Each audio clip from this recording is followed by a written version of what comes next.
আমাদের সাথে। আপনাদের হচ্ছে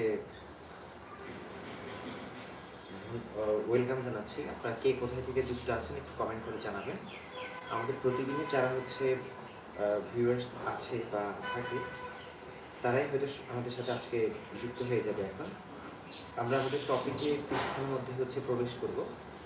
তো কে কোথায় থেকে যুক্ত আছেন একটু কমেন্ট করে জানিয়ে দেবেন। ওকে, আপনাদের প্রশ্ন জিজ্ঞাসা সেগুলোই অ্যান্সার করার জন্য আমি হচ্ছে লাইভে আসি। আমরা বইগুলো নিয়ে আসা হয়নি, বইগুলো কালেক্ট করে একটু নিয়ে আসা আপনাদের জন্য, তারপর সেখান থেকে আমরা হচ্ছে আলোচনা করবো ইনশাআল্লাহ।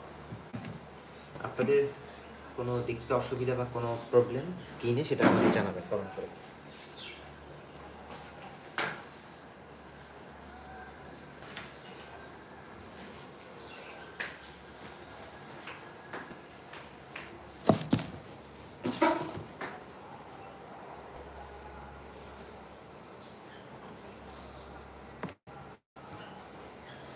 কে কোথায় থেকে যুক্ত আছেন একটু কমেন্ট করে জানাবেন।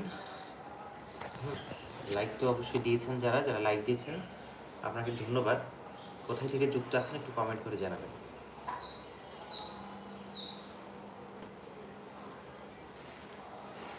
প্রতিদিনই নয় আমরা আমাদের ক্লাস শুরু করতে যাচ্ছি। আমাদের ক্লাস শুরু হবে এখনই। আপনারা আমাদের সাথে অবশ্যই যুক্ত থাকবেন। যারা আছেন তারা তো অবশ্যই আছেন যুক্ত। সবাইকে নিয়ে আমরা হচ্ছে আমাদের ক্লাসগুলো করব।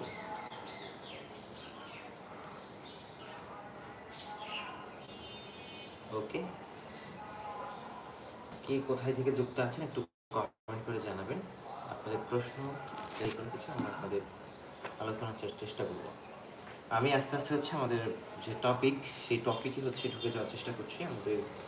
আজকে আমাদের টপিক আলোচনার কথা হচ্ছিল যে বাংলার নবজাগরণ সম্পর্কে। এই বাংলার নবজাগরণ সেটি সম্পর্কে আলোচনা আমরা হচ্ছে আজকে করার কথা রয়েছে। আমরা গত ক্লাসে হচ্ছে আমাদের দ্বিতীয় অধ্যায়ে আমরা পলাশীর যুদ্ধ শেষ করেছি।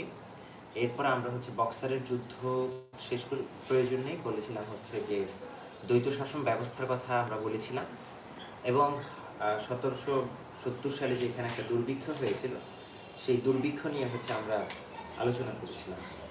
এখন আজকে আমরা চলে যাব হচ্ছে আমাদের যে বাংলার নবজাগরণ, সেই নবজাগরণের আলোচনায়। এই বাংলার নবজাগরণ যেটার কথা আমরা বারবার বলছি বা শুনছি, আমাদের পরীক্ষার জন্য যেটা মোটামুটি ইম্পর্টেন্ট আমরা জানছি, সেই বাংলার নবজাগরণটা মূলত আসলে কি সেই সম্পর্কিত বিষয় হচ্ছে আজকে আমরা আলোচনা করব। এখানে মূলত হচ্ছে 1800 শতকের দিকে, কত সাল বলছি, 1800 শতকের দিকে, 1800 শতকের শেষার্ধে মানে হচ্ছে ইংল্যান্ডে শিল্প বিপ্লব এবং ফলে যে রক্তক্ষয়ী ফরাসি বিপ্লবের প্রভাব এসে পড়ে এই অঞ্চলের রাজনীতি অর্থনীতিতে। এবং এই সময় বাংলার কিছু সংখ্যক ব্যক্তি এবং মানে এখানে 1800 শতকের দিকে ইংল্যান্ড এবং হচ্ছে ফ্রান্সে যে হচ্ছে বৈপ্লবিক পরিবর্তন ঘটে, সেই বৈপ্লবিক পরিবর্তনের সময় মূলত বৈপ্লবিক পরিবর্তনের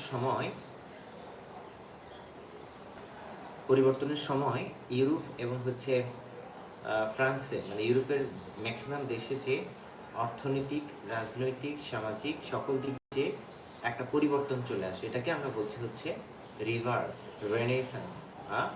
বাংলায় বলি হচ্ছে আমরা নবজাগরণ। রিভার্ট রেনেসান্স বা বাংলার যে নবজাগরণের কথা আমরা বলি, এই নবজাগরণের ফলে এখানে একটা বৈপ্লবিক পরিবর্তন ঘটে। রিভার্ট রেনেসান্সের যে হচ্ছে ইউরোপীয় প্রভাব বা পরিবর্তন, সেটার প্রভাবটা এসে আমাদের এই বাংলার শিক্ষা, দীক্ষা, সংস্কৃতি এবং রাজনীতিতে এসে পড়ে। এই বাংলার যে শিক্ষা, দীক্ষা, সংস্কৃতি এবং রাজনীতিতে যে প্রভাবটা পড়লো, তার ফলে হচ্ছে বাংলাতেও হচ্ছে এক ধরনের হচ্ছে বৈপ্লবিক পরিবর্তন ঘটে, যেটাকে আমরা বলি হচ্ছে যে এখানকার বাংলার নবজাগরণ। এই বাংলার নবজাগরণের যে বৈশিষ্ট্যগুলো সেগুলো আমরা একটু আলোচনা করার চেষ্টা করব। আমাদের যে বাংলায় যে নবজাগরণ ঘটেছে সেটা এখানকার ধর্ম, রাজনীতি, সমাজ, সংস্কৃতি সহ নানা বিষয়ের উপর এই প্রভাবটা আমরা লক্ষ্য করতে পারি।